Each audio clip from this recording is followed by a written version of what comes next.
যাচ্ছেন? তা বলুন, বৃন্দাবনের কৃষ্ণের গায়ের রং কেমন ছিল? খেয়ে আসনি গাড়ি থেকে? কেউ কথাই বলছেন না কি? আমাকে ভালো লাগছে না? হ্যাঁ, সন্তান সন্তান মনে হচ্ছে না? ভালো লাগছে না? তাহলে ভালো লাগলে একটু তো মায়েদের তো সায় দিতে হবে। কেননা আমি তোর ক্যাসেট নয় যে আমি বাজিয়ে 3 ঘন্টা চলে গেলাম। তোমরা যত আমার সাথে কথা বলবে আমারও বলতে ভালো লাগবে। তাহলে বৃন্দাবনের কৃষ্ণের গায়ের রং ছিল কালো শ্যামবর্ণ, তাই তো? সে যখন গৌর হয়ে নবদ্বীপ এলো তার গায়ের রংটা কেমন হলো? কেমন?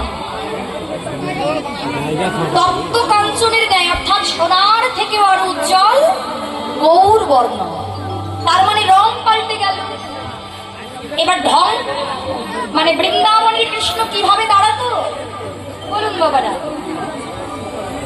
ত্রিভঙ্গ বঙ্কিম ওঠাবে, তাই তো? বাঁকা হয়ে। আচ্ছা, গৌর হরি বাঁকা হয়ে দাঁড়ায়? কেমন ভাবে দাঁড়ায়? হাত তুলে সোজা হয়ে। বাহ, তার মানে ঢংও পাল্টে গিয়েছে।